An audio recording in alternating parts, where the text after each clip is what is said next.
Și sunt aproape 23 de milioane. Dă cineva 25 de milioane, mâine o dau. Adică vreau să-mi scot banii. O să spuneți cui.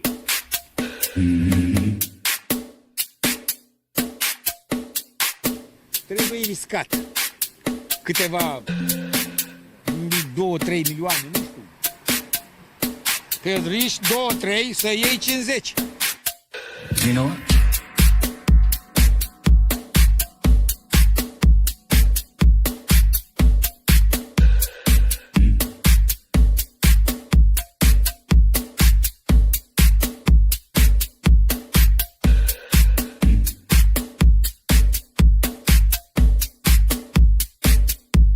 Eu am trecut prin multe bombe, gloanțe, mitraliere, toate am trecut, bombe atomice, le-am trecut și unde sunt viu. I'm not leaving.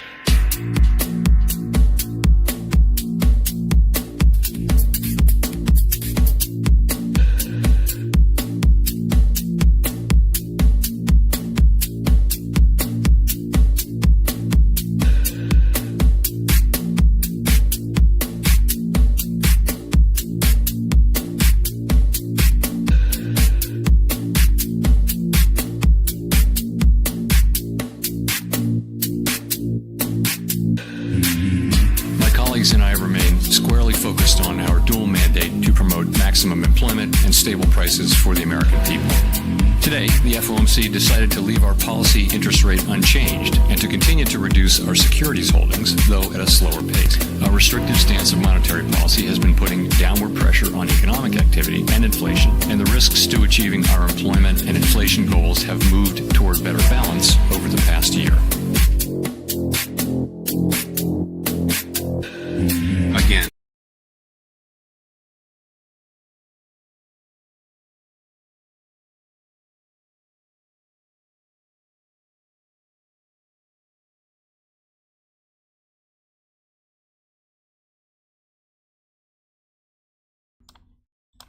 Oh da, boom baby, we are so back. Seara de cripto, episodul 22 din sezonul 8, magie, vrăjitorie, șomajul la datorie.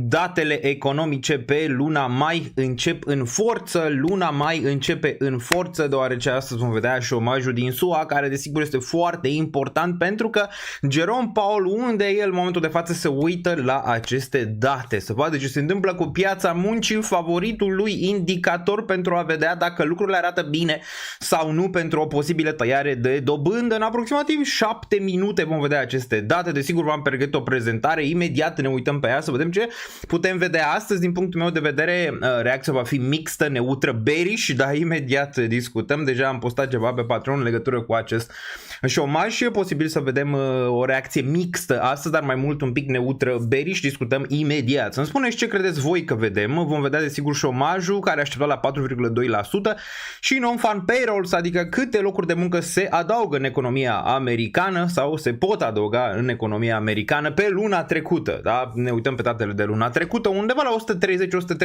130-135 de mii de locuri de muncă sunt așteptate și e de văzut reacția dacă vom vedea un șomaj mai mare, gen 4,3 sau un șomaj mai mic la 4,1 sau locurile de muncă vor fi poate sub 100 de mii. Hai să ne uităm, deoarece nu mai avem foarte mult și o să mergem imediat să vedem ce cred și marile bănci în legătură cu acest șomaj și cu non-farm payrolls, adică locurile de muncă adăugate. Vă salut pe toți, live după live, o să avem live și astăzi, desigur, o să avem și duminică live, să vedem ce se întâmplă. O să discutăm un pic și despre ce s-a mai întâmplat pe România pe aici, deoarece vin alegerile. Deja eu în diaspora, acum în Olanda, pot să mă duc să votez, nu? Data asta poate votăm ce trebuie ca să nu mai anuleze alegerile. Bun, hai să vedem aici ce se întâmplă, că discutăm despre restul mai târziu.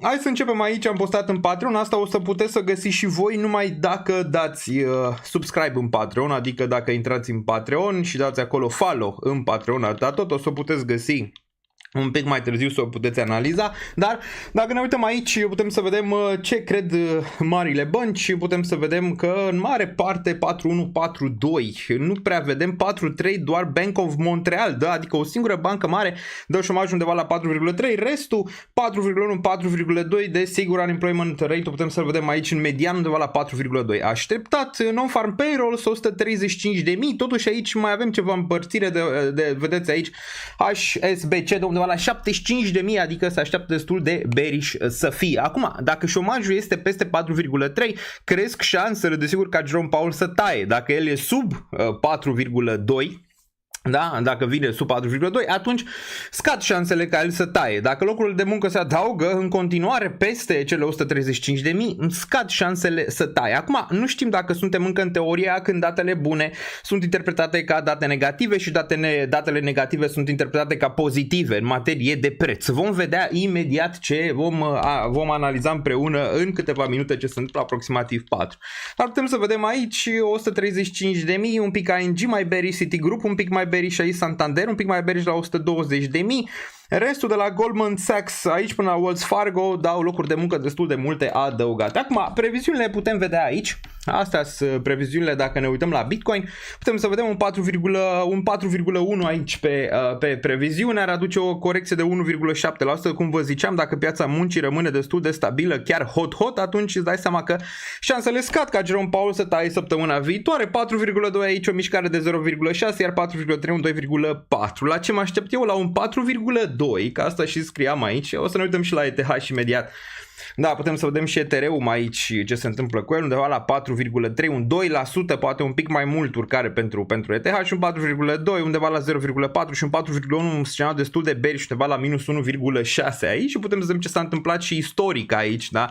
Tot ce s-a întâmplat din ianuarie 2024 până în prezent în 2025 pe această raportare de astăzi din mai. Bun, unde sunteți în momentul de față? La grătar, cu familia, oriunde, vedem ce se întâmplă cu aceste date, deoarece sunt importante, în aproximativ 3 minute.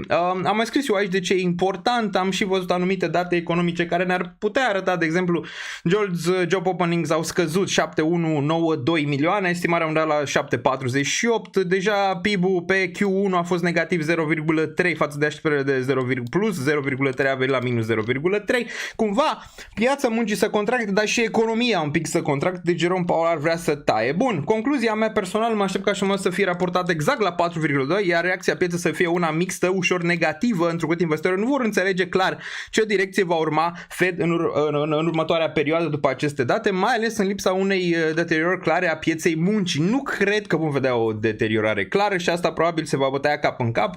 Cred că non-farm payroll va veni sub pragul de 130.000, ok, iar șomajul undeva la 4,2 cât de cât stabil de data asta. Cred că surpriza va fi pe luna viitoare, adică luna viitoare, citind datele pe luna asta, doar ce noi ne uităm mereu în trecut. Am zis aici pe termen foarte scurt, Bitcoin ar putea retesta 95.800-96.000, iar Ethereum ar putea coborî un pic sub 1.800. Totuși consider că piața și-ar putea reveni la începutul săptămânii viitoare în așteptarea ședinței FOMC de miercuri, când vom primi o direcție mai clară din partea Fed. Ulterior, cred că vom merge mai sus, dar e posibil să vezi ceva volatilitate. 2 minute, asta o să puteți să-l găsiți și voi în Patreon, imediat o să schimb aici ca să poată să-l vadă toată lumea, dar întâi să vedem ce se întâmplă aici. Putem să ne vedem piața cripto, dacă mergem pe danielniță.ro, în secțiunea dashboard putem să vedem ce se întâmplă cu piața cripto un pic înainte, un pic roșie înainte de acest eveniment. Putem să vedem aici, dăm un refresh să vedem ce se întâmplă. Un minut, lăsați și voi pe chat dacă vedeți, XMR-ul crește un pic aici, FED pică pe ultima oră, destul de roșie un pic piața de cripto. O să mergem și pe Bitcoin să vedem aici reacția un pic bearish momentan, imediat. O să intru și eu aici să mă uit să văd ce se întâmplă și când vedem non-farm payroll sub, putem să vedem aici non-farm payroll, unemployment rate-ul, așteptăm să vedem ce se mai întâmplă. Putem să vedem 4,2, zice actual aici, a venit la 4,2. Unde e asta? A venit un pic mai devreme decât era așteptat? Nu cred că este un bug de la ei sau ceva. Putem să vedem aici. Nu, asta e pe 4 aprilie de luna trecută, mă uitam eu greșit. Ia, stai așa, ne uităm astăzi, ne interesează. Bun, n-a venit, așteptăm. câteva secunde ziceam, băi, cum? A venit înainte? De obicei nu vine înainte. Hai să ne uităm la prețul Bitcoin, dacă ne uităm aici 96.8, cât de cât stabil, hai să mergem pe un minut. Pe un minut ne uităm să vedem ce se întâmplă. Din secundă în secundă ar trebui să vedem datele, raportările, imediat vedem și imediat o să vă zic în timp real. Imediat cum aflăm în timp real. Bun. 4,2, ok, pare că a fost un preview, deci 4,2 l-am nimerit, adică a fost în zona aia în care l-am nimerit, putem să vedem Bitcoin aici, urcare la 4,2, ok, urcare la 97.134, aici destul de bună la 4,2, să vedem non-farm payrolls, că asta ne interesează, non-farm payrolls 177.000, a bătut din nou non-farm payrolls, reacția Bitcoin un pic mixtă, momentan a avut un spike aici, dar acum pare că dă un pic înapoi. Ce înseamnă asta? Piața interpretează datele astea ca date bullish, adică datele bune, deoarece datele sunt bune momentan, având în vedere că se adaugă 177.000 de locuri de muncă, iar employment rate-ul vine la 4,2, cumva datele sunt bune în momentul de față, nu cam așa. Piața interpretează în momentul de față bine datele bune. Acum rămâne de văzut cum se va deschide și bursa americană, adică trebuie să mai așteptăm un pic să vedem aici impactul clar. Bun, poate piața interpretează în felul următor, de asta crește în momentul de față și putem să vedem Bitcoin 97.164, interpretează cam așa. Piața zice, dacă vedem 4,2 zona de șomaj, dacă vedem că locurile de muncă se adaugă și totuși inflația scade, poate ar fi bine, deoarece nu mai intrăm în stagflation, dar vrem să vedem și ce deschidere o să aibă bursa americană aici și reacția în primă fază pe Bitcoin a fost una bună. Dacă ne întoarcem aici, la zona asta putem să vedem care ar fi fost reacția așteptată pentru Bitcoin la un 4,2, un plus 0,6 aici, care ar fi dus undeva în zona asta de 97.381 pentru un 4,2. Dar să nu ne grăbim, am zis că reacția în final va fi una mixtă, rămâne de văzut aici, momentan o reacție destul de interesantă a Bitcoin, undeva până 97.217, cum era așteptată per probabilități. Totuși trebuie să așteptăm să vedem mai departe aici cum se deschide bursa americană, să nu ne grăbim momentan în materie de aceste date. Aceste date care cumva nu zic nimic în momentul de față pentru ca Jerome Powell să taie dobânda, adică nu crește șansele pentru tăiere, ci chiar crește șansele ca Jerome Powell să stagneze, adică să rămână dobânda de referință la 4,5. Deci, oricum mai dau, datele sunt mixte, probabil vom vedea pump și dump, rămâne de văzut, imediat analizăm și mai facem și ceva analize și mai vorbim și pe chat. Desigur facem analize și pe bursa americană, mai ales când se deschide, vom rămâne aici încă vreo oră, deci nu plecăm nicăieri, să analizăm, să vedem ce se întâmplă pe zona asta de volatilitate. S-a prins dintr-o dată din spate, nu știu, stai așa să dăm un pic mai încet ca să nu ne ia ochii aici, bam, bam, bam, bam, bam, bam, îl dăm pe Daniel Niță mai încet, nu știu, pare că are gândirea lui proprie astăzi Daniel Niță din spate, da, nu știu, nu mai merge, poate îl oprim și de tot dacă nu vrea.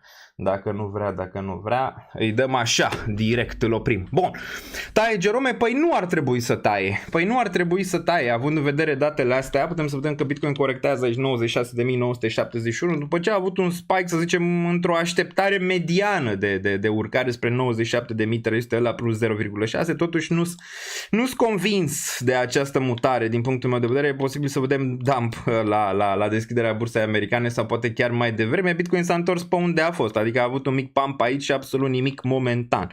Bun, o să dau și eu în DXY crește. Da, vă ziceam pe ultimul live că DXY cel mai probabil va merge în sus până la FOMC. Imediat ne uităm și la el. Imediat. Bun, hai să vedem aici. Imediat. Rata șomajului, îmi scriu un tweet, șomajului SUA 4,2, așteptat 4,2. Deci la asta am fost pe traiectorie, adică am zis că vine 4,2. La NFP mă așteptam totul sub 130.000, a venit foarte, foarte bine și imediat o să ne uităm și ce bănci au avut dreptate în relație cu non-farm payrolls. Adică multe dintre acele bănci au zis bine 4,2 inclusiv eu, dar la NFP cumva se bătau în cap. Imediat ne uităm să vedem care bănci, să zicem, au avut dreptate în legătură cu non-farm payrolls. Rata șomajului SUA 4,2, 4,2. Bun. NFP NFP punem aici, că toată lumea știe ce este NFP. Non-farm payrolls, Bitcoin pică 96.772 aici. Reacție mixă bifată aici, reacție neutră bearish. Pare că o bifăm și pe asta imediat, aveți puțină răbdare. Ar putea veni spre regiunea asta de aici, asta era zona de target, 96.006, poate regiunea asta de aici undeva la 96.4, poate spre 96.000. Ne uităm imediat să vedem ce am scris în postarea respectivă pe acest șomaj. Putem să vedem aici ce manipulare de preț a fost când au venit aceste date, s-a dus până în regiunea de 97.2 și apoi dump în regiunea asta de jos. Market maker își fac de cap în momentul de față în relație cu Bitcoin și așteaptă să vadă ce reacție va avea bursa. Ne vom uita și pe SPY imediat să vedem probabil aceeași volatilitate în materie de bursa americană. O să ajungem și acolo, să ne uităm și pe euro, să ne uităm și pe DXY imediat să vedem ce se întâmplă. DXY ar trebui să urce pe aceste date. Imediat ne uităm pe ele și vedem ce se întâmplă, dar stai să termin aici. NFP-ul 177 de ca așteptat, 135, scad șansele masiv ca Jerome imediat, ca Jerome să taie pe 7 mai. Ok, bun. Am dat tweet-ul. Între timp Bitcoin își revine un pic. Daniel președinte, zice Lazy Glad aici, cine știe, poate într-o zi. Înseamnă că în iunie taie Jerome, nu știu dacă taie, rămâne de văzut ce va zice. Cumva unele date se bat cam în cap în momentul de față, dacă te uiți la o încetinire economică, totuși piața muncii încă rămâne foarte stabilă în continuare. Asta nu înseamnă că poate nu e lăguită și o să ai aceste probleme care vin mai mari, poate într-o lună, 2, 3 și atunci Jerome poate s-ar gândi cumva să taie dinainte, ceea ce poate ar trebui să facă și imediat o să ne uităm și noi la anumite date pe care le-am mai analizat și data trecută. Cât a venit? 4,2 a venit 4,2. Surpriza a venit de la NFP, putem să vedem aici non-farm payrolls, locurile de muncă adăugate în economia SUA, 177.000 pe luna martie, pe luna aprilie, doar ce ne uităm cu o lună în urmă, dacă suntem în mai, ne uităm în aprilie, da, 177.000, iar unemployment rate-ul în așteptare 4,2 momentan, adică piața muncii în continuare este destul de hot, de asta Jerome Powell nu se grăbește, inflația pică, dar având în vedere că Trump a pus acele tarife, poate nu știe dacă acea inflație va rămâne sau este una tranzitorie, nu? Cam asta se gândește în momentul de față. Bun, hai să vedem dominanța ce face aici, dominanța un pic sus-jos, nu știe ce vrea să facă în momentul de față. Hai să vedem reacția ETH aici care a fost, reacția ETH în primă fază s-a dus până în 1844, apoi a corectat până în 1822 și acum vedem aici 1834 reacții mixte în ceea ce privește în momentul de față piața, cum era așa, pare că urcă spre regiunea asta de unde de fapt era, pe la 1834 undeva median și așteaptă să vedem ce se întâmplă la bursa americană. Bun, asta e reacția pe cripto momentan. Hai să ne uităm un pic pe partea de acțiuni să vedem ce se întâmplă. Aici mergem în zona de prima analiză, să vedem ce se întâmplă. DXY-ul a avut o urcare spre 100, targetul pe DXY până în FOMC ar fost 100.2, dacă mai țineți minte, încă nu l-a atins, n-a atins nivelul ăla și acum apare corectează un pic aici, după ce a avut pump-ul ăsta spre 100. Momentan piața, băi, nu știe cum să interpreteze aceste date în momentul de față, ok? Nu știe. De ce nu știe? Păi pe de o altă parte se gândește așa, multă lume acum e cumva speriată de stagflație. Ce înseamnă asta? Înseamnă că inflația posibil să urce, iar șomajul să urce și el în același timp cu această inflație. Având în vedere că acum șomajul n-a urcat, poate piața se gândește, ok, stagflația nu mai e pe masă. Apropo de stagflație, scriam eu în acest raport de șomaj aici, dacă mergem mai jos, da, în legătură cu stagflația, imediat, bun. În legătură cu ședința Fed, aceste date sunt direct legate de decizia pe care o va lua Federal Reserve miercuri pe 7 mai, o să dăm aici un zoom. Fedul se află între două presiuni, contractarea economică evidentă care justifică o abordare mai flexibilă și temerea de inflație care ar putea persista dacă relaxează condițiile prea devreme din cauza tarifelor lui Trump, nu? Personal nu cred că ne îndreptăm spre stagflație, toată lumea vorbește despre asta, în continuare Nu cred că asta e direcția, cred că direcția este spre deflație mai devreme sau mai târziu, dar cred că Fed va trebui să-și nuanțeze tonul și să ofere claritate privind calendarul posibil al tăierilor de dobândă. Asta e clar. Deci cumva John Powell trebuie să ne zică la ședința viitoare, bă, ok, am văzut că se contractă GDP-ul, am văzut cumva că piața muncii nu mai e atât de puternică, cu toate că vedem locuri de muncă adăugate, totuși șomajul rămâne elevat și putem să vedem și job openings care cumva sunt sub așteptările pieței și atunci poate se gândește, știi ceva, da, probabil o să tăiem în următoarele ședințe sau cumva să dea un hint că ar tăia iunie sau în ședințele viitoare și atunci cumva ar relaxa, să zicem, și piețele care nu pot ține pasul, adică piețele, da, sunt într-un raliu în momentul de față, dar dacă nu tai dobânda sau dacă cumva nu dai un hint că vrei să tai dobânda dintr-o poziție clară, nu dintr-o poziție de frică, că sunt două diferite, dacă tai dintr-o poziție de frică, atunci piețele corectează foarte, foarte puternic, dacă tai dintr-o poziție de certitudine, să zicem, a Fedului, că lucrurile se îndreaptă spre lucru care te-ai aștepta, acel soft landing, atunci piețele vor urca pe un 25 tăiere, pe un 50 tăiere, cumva vrei să ai stabilitate, piețelor plac stabilitate, nu faptul că John Powell nu știe ce face, cum a zis poate la ultimele conferințe, că nu știm, tu ai ști, asta a zis la ultimele conferințe și piața ați văzut cum a reacționat foarte, foarte bearish, ok? Bun, deci nu cred că mergem în stagflație, asta cu stagflația tot mergi și a tot mergi și toată lumea vorbește despre ea în momentul de față, cum vorbești despre recesiune și despre alte chestii, nu cred că merge spre zona de stagflație, ci mai mult spre zona de deflație. Sperăm ca Fedul să-și dea seama mai devreme decât mai târziu că asta e traiectoria și să relaxeze în mod natural dobânzile de referință ca să putem stabiliza piețele și să reluăm creșterea. Asta e foarte, foarte important, nu? Bun, mergem mai departe aici să vedem ce reacții mai avem de la piețe. Dacă ne uităm aici, hai să vedem ce ne zice SPY-ul? Ce ne zice SPY-ul? Unde este SPY-ul? Unde este ES? Bun, hai să ne uităm pe ES1, pe Futures. Dacă ne uităm pe Futures, bursa americană urcă pe aceste date, foarte, foarte interesant. Urcă bursa în momentul de față, de asta probabil și Bitcoin și-a revenit. Foarte, foarte bine, 5672 în momentul de față pentru S&P Mini Futures, adică înainte de deschidere, cu nu știu cât mai avem, undeva la 45 de minute până la deschiderea de la 16:30. Bine, reacție foarte, foarte bună aici. Deci poate piața să gândește la aia, bă, scăpăm de stagflație, orice ar fi, pare că șomajul nu urcă, inflația cât de cât scade, cumva se relaxează, să zicem, politica, poate să relaxeze politica monetară într-un mod natural spre o zonă de soft landing mai repede decât spre alte zone. Poate asta e direcția, dar să nu ne grăbim, vrem să vedem deschiderea, să zicem, pe zona bursieră un pic mai târziu. VIX-ul putem să vedem corectează aici minus 7,48, o să facem și un overview imediat să vedem ce se întâmplă. Aurul, pe de altă parte, aurul aici urcă și el. Deci cumva e un pic de care e, știi? Adică de incertitudine, deoarece urcă și aurul, urcă și acțiunile,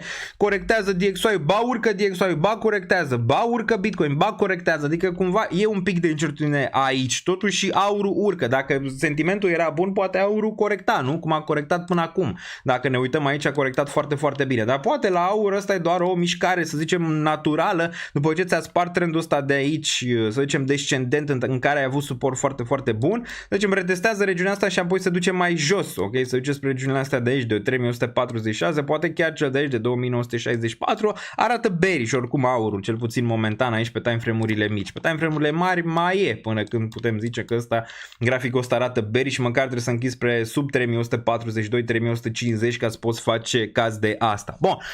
Bine, v-am găsit, zice Arbel Rășcanu. Cum ați văzut voi aici? Okay? Cum ați văzut voi aici această raportare? Cumva neutră bullish pentru, să zicem, din punct de vedere al raportărilor. Reacția pieței este cumva neutră în momentul de față. Dacă ne uităm aici pe timeframe-urile mici, ba sus, ba jos, ba sus, ba jos, deoarece e greu să înțeleagă. În prima fază putem să vedem aici că am avut un pump, apoi am avut dump.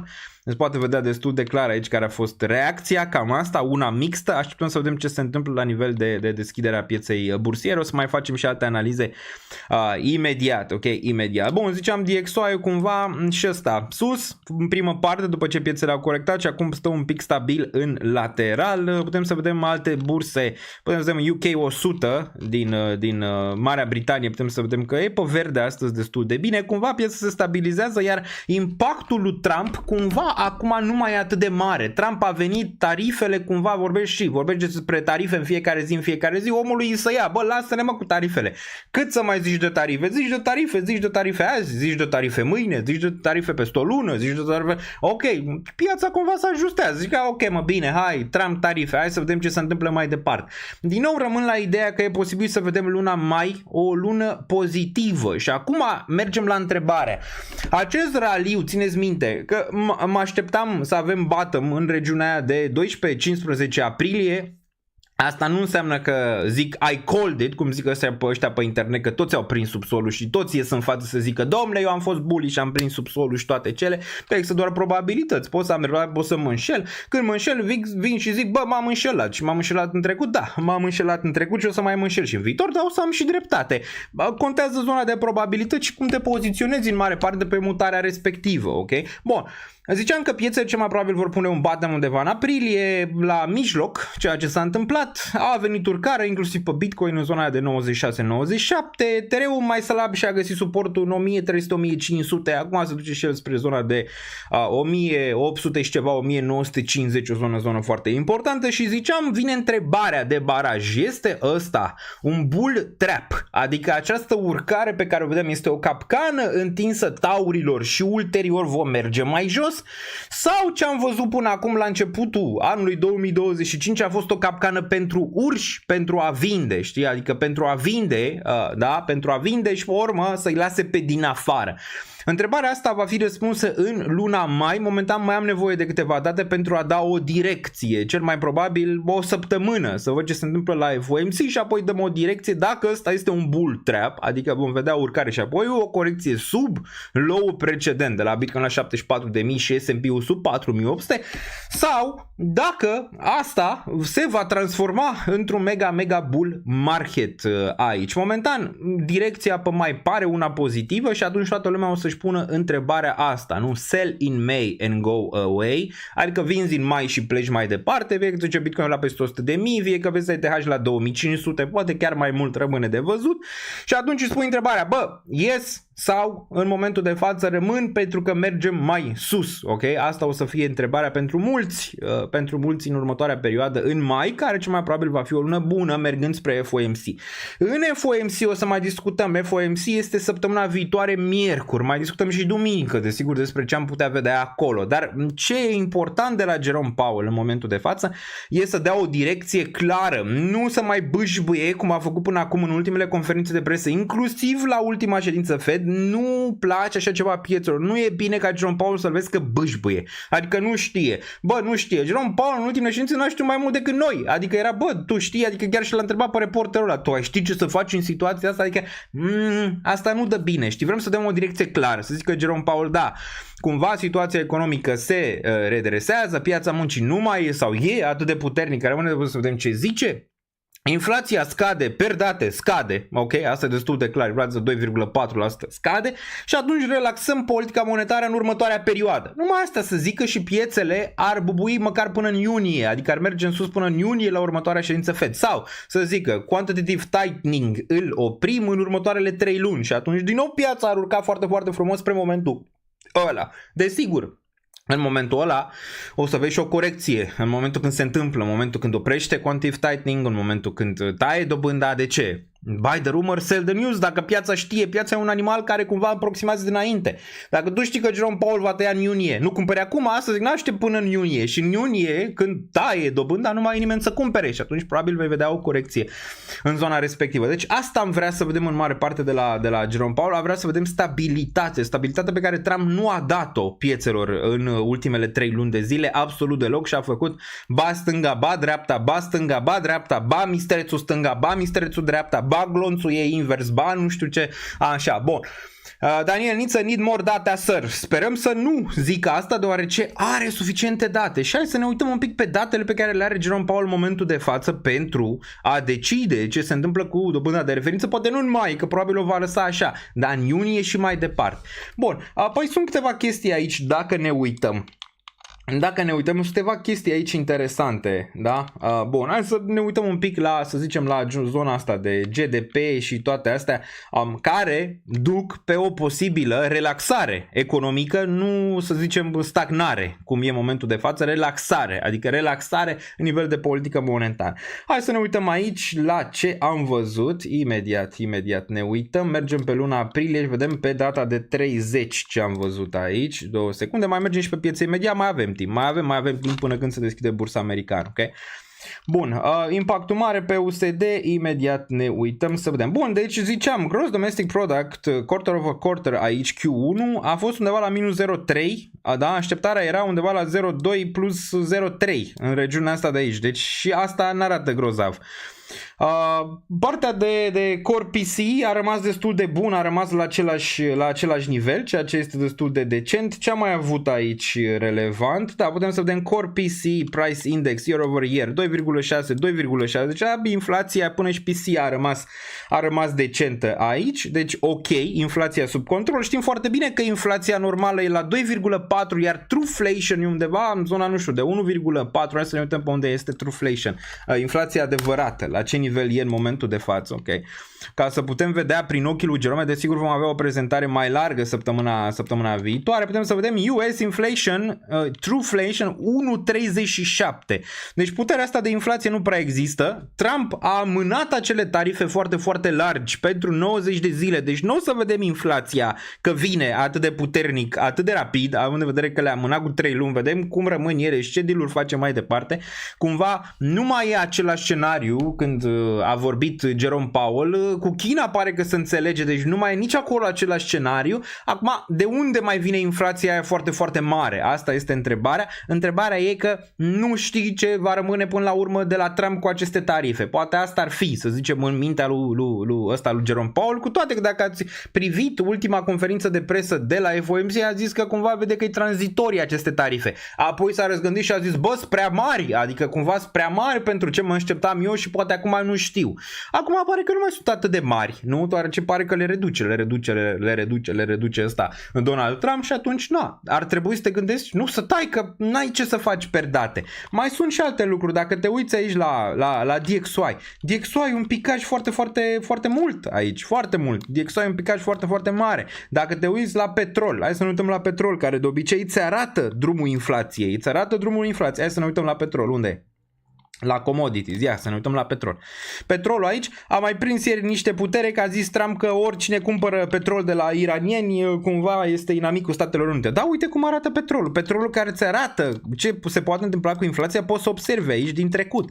Poți să observi ce s-a întâmplat aici, 2018, bam, corecție foarte, foarte mare din 75, poți să vezi 2019 când puterea de inflație era scăzută și chiar Jerome Powell a început să taie un pic aici, să facă politica monetară mai nerestrictivă și apoi ce s-a întâmplat în COVID, s-a dus aproape la negativ, aici a fost 10, pe futures a fost negativ petrolul, da? Apoi când petrolul a început să urce și inflația a început să urce, țineți minte 2022 când a început Jerome Powell să-și pună întrebări despre viață, nu? Și a început să taie, să urce dobânda, să urce dobânda, asta a coincis și cu topul pe piețe aici noiembrie când ăsta a făcut breakout în regiunea asta, pe urmă a pus topul, s-a dus, pe urmă când ăsta s-a mai stabilizat, să zicem aici petrol, Jerome Powell a mai început și el să taie și acum petrolul din nou pică. Cumva nu ai toate astea, adică n-ai ce să zici că inflația rămâne, având în vedere că ea este destul de stabilă și chiar este la macro, este în scădere în momentul de față. Dacă Trump ar fi fost stat liniștit, acum deja aveam tăieri de dobândă. Deci dacă stătea liniștit în banca lui cât de cât, acum Jerome Powell la ședința din mai tăia dobânda. Tăia că n-avea ce să facă. Dar acum singura întrebare este asta cu tarifele lui. Dacă cumva Trump a mai dat-o, a mai fixat-o, a mai rezolvat-o într-un fel sau altul sau cumva a mai lăsat presiunea, având în vedere că ăsta Jerome Powell se speriase, știi? Apropo de Jerome Powell versus Donald Trump. Ce să vezi, Donald Trump a zis că el este mai bun ca Jerome Powell. Deci Donald Trump e bun la toate, mă. El e bun la toate. Și la economie, și la război, și la deal-uri, și la toate. La toate. Bun. Da, aurul care urcă. Ce ți arată aurul care urcă? Ți arată că vin lucruri bune în momentul când aurul e aici? Îți dai seama că nu, adică sunt câțiva indicatori care îți arată, îți arată așa. Inflația nu e atât de persistentă pe cât ai crezut inițial. Lucrurile e posibil să se ducă spre deflație. Tu posibil să tai prea târziu. Piața muncii încă rezistă, totuși nu e la 3,53% șomajul, e la 4,2%. Stă cât de cât stagnant în nivelul ăla. Locurile de muncă se adaugă, nu se adaugă. Asta știi foarte bine că pot fi făcute din pix, dacă se adaugă sau nu, pe urmă revizuite luna viitoare cu 50%, cum a fost sub Biden, care mereu le revizuia de fiecare dată, punea 500.000 de locuri de muncă, pe urmă de fapt a fost 170.000. Ok? Bun, te uiți la non-farm payrolls, care stau destul de bine, dar te uiți și la job openings, care nu mai sunt atât de hot cum erau în trecut, și alți indicatori economici care ți arată că lucrurile poate merg spre o zonă destul de nocivă economic în perioada viitoare, cu aurul, desigur, care a urcat la 3500, adică poți să iei istoria de ce s-a întâmplat când aurul urcă, adică nu sunt perioade bune economice și ar trebui cumva să redresezi, să ajuți un pic economia, ok, în momentele alea. Deci dacă te-ai uitat și ai fi Jerome Powell, ar trebui să dai hintul, zici ok, nu tai în mai, e în regulă, nu tai deoarece cumva ar fi o surpriză pentru piețe, o surpriză pentru toată lumea dacă te ia în mai. Dar iunie încolo, nu mai poți să zici că nu mai poți să tai, adică nu mai poți. Bun, a venit șomajul, da. A venit șomajul în așteptare la 4,2, piețele reacție mixtă momentan, dar reacție bună overall momentan în timp ce vorbim. Imediat ne uităm să vedem ce reacții mai sunt pe aici pe piețe. Mai avem vreo 35 de minute până când se deschide bursa americană și vom vedea și acolo reacție mixtă momentan, da, momentan mai mult spre neutră bullish decât spre neutră bearish, adică așteptarea mea personală era 4,2, așteptarea mea personală era la non-farm payroll sub 130.000, a venit peste, iar așteptarea în prima fază era un pic neutră bearish spre 96.000 și ulterior redresarea asta spre 98.100.000. Dacă mai țineți minte, asta era și analiza din ultimul live, dacă mai țineți minte de aici pentru BTC, că poate mai retestăm un pic regiunile astea de aici înainte să testăm range-ul ăsta de 98.100, care e targetul, să zicem, la nivel intermediar, poate un pic mai sus. Lucrurile arată bine pentru luna mai, rămân pozitiv pentru luna mai overall, cred că asta se va tranzacționa mai sus, indiferent de volatilitățile, să zicem, de moment, dacă ăsta retestează range-ul ăsta de aici. La nivel de price action e simplu, atâta timp cât ține 92.003, atâta timp cât ține nivelul ăsta de aici, chiar 88.000, ăsta este bullish, n-ai ce să-i zici, că retestează aici, că nu retestează, că vine aici, că nu vine, că face asta, indiferent, arată bine. În continuare targetul rămâne aici, poate chiar mai sus de range-ul ăsta de 100.123, cât e range-ul ăsta, poate testează 102.008 din nou, regiunea asta de aici pentru Bitcoin. În continuare arată bine, ok? Dar trebuie să avem mai multă stabilitate de la Jerome Powell. Dacă Jerome Powell vine cu acea stabilitate și cu acea idee că da, vom relaxa ulterior politica monetară, probabil ăsta va merge clar, destul de clar 102.000 și poate, cine știe, va ataca range-urile astea superioare și atunci vom vedea un mini bull și din punct de vedere al altcoin-urilor, care în continuare și ETH aici arată bine. Dacă ne uităm la ETH, targetul în continuare rămâne la nivel de ETH 1950 la nivel intermediar și pe urmă vedem ce se întâmplă, indiferent de zonele de moment sau corecțiile de moment. Putem să vedem că ăsta a mers până 1741 și apoi a urcat în 1861 și acum stă în zona de 1839. Binișor în continuare. Vedem dacă ăsta este o redresare finală aici pentru ETH. Vă ziceam că îmi place la nivel de subsol, îmi plac volumele pe care le-a avut, mai ales dacă mergem pe Coinbase. Aici am zis că mi-au plăcut volumul pe care le-a avut în zona asta de bottom, în range-ul ăsta, și da, e foarte, foarte probabil că asta să meargă aici, după cum vedeți, ok? După cum vedeți în această analiză data trecută, corecție mică, necorecție, asta probabil va merge și va face ceva de genul ăsta și măcar va testa zona de 1956, poate chiar zona de 2000 și vedem de acolo cu întrebările alea dacă ăsta este bull trap sau dacă este dacă a fost, să zicem, un bear trap până acum. La nivel de weekly, în continuare destul de slăbuț, dar încearcă, vedem destul de mult volum pentru ETH și aici, se apropie pentru prima dată după o lungă perioadă de zona de 9 EMA, care a venit în zona de 1900 și apoi zona de 2300 care vine undeva regiunea asta de aici de 21 EMA. Bine, în continuare, RSI, toți indicatorii sunt foarte, foarte jos, nu neapărat la ETH, dar și la altcoin-uri în general și la Bitcoin, destul de bun, iar povestea vine aici și pentru Bitcoin și pentru ETH la nivel de MACD, în care sellerii nu mai sunt în control de ceva timp, 1, 2, 3, 4. De vreo 4 săptămâni de când am pus bottom-ul atunci, 3-4 săptămâni în aprilie la jumate, nu mai au controlul asupra pieței momentan și nu mai au putere să împingă. Au tot împins pe nivelul ăsta market makeri au împins cât au putut în jos prețurile pe acea frică a lui Donald Trump. Acum pare că nu mai au muniție. Bun. Mai departe. Nu taie, Jerome, nici în iunie. Vedem, da. Vedem, dar eu zic că dacă lucrurile stabilizează, dobânda era deja tăiată, pentru că inflația e sub control, toate sunt sub control, n-ai de ce să nu tai. Asta e chestia. Dacă nu erau tarifele, dacă nu era Trump cu tarifele, acum îți tăia dobânda. Pentru că totul duce spre o deflație în momentul de față mai repede decât spre o inflație. Singura teorie pe care nu înțelege acum fully, adică complet, Jerome Powell, este cea a tarifelor. În rest n-are de unde. Dacă te uiți la petrol, vai mama lui, dacă te uiți la aur unde e, dacă te uiți la piața muncii care cât de cât stabilă, dacă vezi inflația și toate astea, dacă le iei pe toate la un loc, contractarea GDP-ului și toate astea, n-ar fi avut acum de ce să nu taie, ok, dobânda de referință într-un mod natural, că oamenii fac cumva confuzie, că dacă a tăiat, să zicem în 2000, cât a tăiat, 2007-2008, atunci Ben Bernanke și-a picat piața sau în alte cazuri și-a picat piața, păi a tăiat tot dintr-o frică, nu țineți minte atunci când și în COVID a tăiat dobânda și s-a mai dus mai jos în COVID și de-abia apoi și-a găsit bottom-ul. Dacă taie dintr-o normalitate, piețele vor urca. Deci dacă taie din normalitate, piețele vor urca. Bun, 91% că nu taie dobânda în 7 mai. Da, păi e normal, după aceste date pe care le-am văzut acum, e normal. Nu? Ai văzut non-farm payroll-ul adăugat atât de multe locuri de muncă, vedem dacă sunt în pic sau nu și vezi în momentul de față că ai șomajul la 4,2, n-ai momentan de ce să o tai acum, în momentul de față. Bun, deja pe 10% că nu taie nici în iunie. Da, în iunie erau cred că 60% ultima oară șanse. Vedem ce zice, o să fim aici pe live să vedem ce se întâmplă. Da, overall pentru luna mai pare că raliul ăla se va întâmpla pe luna mai. Bun.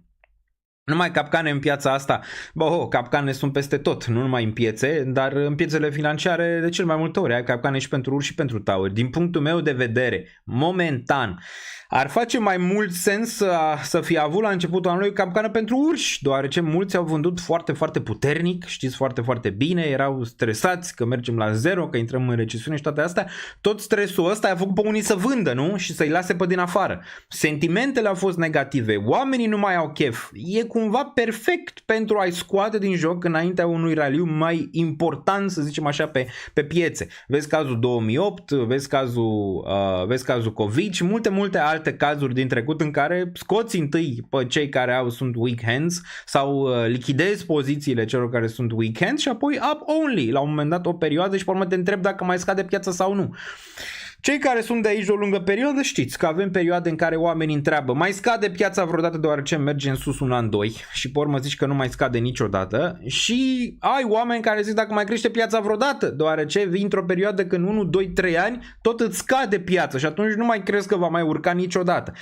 Și acum am tot avut perioade în care oamenii au zis, cât mai crește piața, deja avem ceva timp de când oamenii întreabă asta, când mai crește piața, mai crește piața vreodată. Cumva sentimentul s-a schimbat față chiar de anul trecut în care sentimentele erau bune, ok? Când oamenii întrebau cât mai scade ca să mai intru în ceva, știi? Și apoi în decembrie a fost un FOMO destul de mare, oamenii au intrat pe FOMO ăla mare și acum începutul de an a fost unul dezastros, printre cele mai proaste începuturi de an, să zicem, din istorie la nivel de volatilitate. Uite cum arată S&P-ul aici. Hai să ne uităm la S&P, cum a închis luna precedentă, să vezi volatilitatea. Aici volatilitate pe care nu o vezi decât în anumite cazuri și imediat vă zic când. Volatilitatea asta, zici că este ETH. Zici că S&P-ul a fost ETH aici, nu? Seamănă cu ETH pe monthly, imediat ne uităm să vedem că e la Indigo. Dacă putem să vedem aici, ai avut un swing în zona de jos de vreo cât? 13% în zona de jos și ai închis în range-ul ăsta. Deci ai avut un swing în regiunea de 4832 și ai închis în regiunea de 5571. Nu prea vezi, trebuie să dai mult înapoi. Cazurile în care s-a mai întâmplat volatilitate de genul ăsta a fost 2020, desigur, în care după ce politica monetară a fost relaxată a mers up only, adică a mers în sus un an jumate, 2, destul de agresiv imediat după. A fost cazul 2008 în care același lucru, ai avut swing-uri de genul ăsta și apoi politica monetară a fost relaxată și ai mers în sus, ok? Ai avut cazuri 2000 în care tot așa ai văzut swing-uri de genul ăsta, totuși politica monetară nu a fost relaxată, ci ai cumva strâns politica monetară, iar lucrurile nu și-au revenit prea repede, atunci în 2000. Ai mai văzut 1980 atunci când lucrurile din nou nu și-au revenit atât de repede, deoarece Volcker a urcat dobânzile de referință foarte puternic, nu știu, foarte, foarte rapid, peste 10, având în vedere că inflația era foarte, foarte mare atunci, lucrurile nu și-au revenit repede. Am mai văzut cazul 1932 și alte zone în care am mai văzut volatilitate de genul ăsta. Deci volatilitatea de genul ăsta pe mantri nu vezi decât în scenarii foarte, foarte agresive, foarte, foarte volatile, ok? Iar lucru care face ca bursa să continue în sus sau să stea în lateral o perioadă, ține în mare parte de relaxarea politicii monetare. Ok? Asta va decide și dacă Jerome Powell nu dă hint că relaxează politica monetară, ăsta nu se va transforma într-un up-only aici. Ok? Dacă nu dă hint până în iunie, dacă până la ședința de iunie nu dă hint că relaxează politica monetară, ăsta probabil se va transforma într-un chop aici. Că face asta, că face asta, că face asta, nu știm. Dar dacă Jerome Powell nu relaxează politica monetară și nu ajută aici economia, ăsta nu va face asta. Ok? Ăsta nu va face asta. Dar dacă relaxează natural politica monetară, dacă inflația rămâne sub control, de ăsta a fost dipul, să zicem, papa la revedere și în următorii 2-3 ani vei vedea numai up-only de aici, de la bursa americană. Totul ține de politica monetară. Întrebarea e dacă vrea să-l ajute Jerome Powell pe Donald Trump sau nu. Momentan pare că nu vrea să-l ajute, dar știm foarte bine că o să urmeze luțul. Vine luțul, deci oricum mai dau o politică monetară va fi relaxată, îi va da o palmă. Trump oricum mai zice, îi va da o palmă politicii monetare, o va lua. Oricum o dai, Trump va tăia politica monetară. Ce concluzie poți să tragi aici? Dacă Jerome Powell rămâne încăpățânat și nu relaxează politica monetară până anul viitor, în mai, adică un an de zile, e posibil să mai ai un an de zile de ciop aici în ceea ce privește piața. Dar ulterior, după ce pleacă Jerome Powell, vor relaxa politica monetară și atunci se va întâmpla asta, nu? Asta zic. Dar nu cred că va rezista prea mult Jerome Powell, deoarece inflația pare că e sub control și lucrurile n-arată, să zicem, în sfera în care să ții politica monetară restrictivă în continuare. Nu cred că va rezista un an de zile, ok? Nu cred că va rezista un an de zile aici. Dar asta face diferența, dacă e trecutul, diferența face dacă politica monetară este redresată sau nu.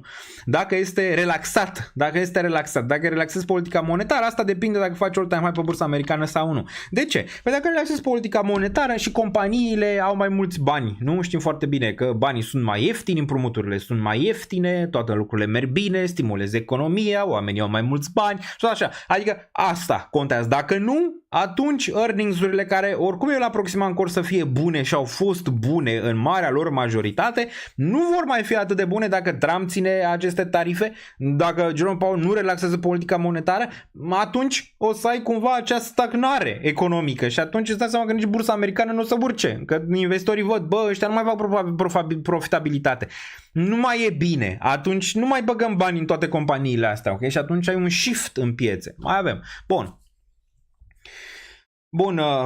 Bun. Mai departe, Daniel, după părerea ta, crezi că mai avem încă o rundă de scăderi înainte de o creștere mare, după părerea ta? Din punctul meu de vedere o să mai fie o corecție, acum nu știm dacă se va duce mai mult sub minimele precedente, din punctul meu de vedere nu, dar e posibil, după ce urci, dacă Jerome Powell vine cu niște știri decente, măcar să fie decente și urci toată luna mai, e posibil ca în iunie la un moment dat să ai un ultim dip în care să marchezi subsolul ăla, ok? Asta zic și analiști, dacă ei de la JP Morgan, de la marile bănci, îți văd un subsol undeva prin iulie, mulți dintre ei. Eu zic că ar putea veni un ultim dump în iunie, să zicem, sau spre final de mai, undeva în zona respectivă. Final de mai, gen 25 mai, 1 iunie, 1 iunie, 15 iunie și ai putea avea, să zicem, atunci o confirmare a unui subsol, ok, în zona respectivă și atunci ușor ai putea vedea redresarea și atunci ai putea vedea un up only. Un up only care nu înseamnă imediat în zona de sus, ci poate un pic mai așezat acea urcare în ceea ce privește, nu știu, Bitcoin și bursa americană, la nivel de altcoin-uri nu se vor tranzacționa diferit. Când va veni zona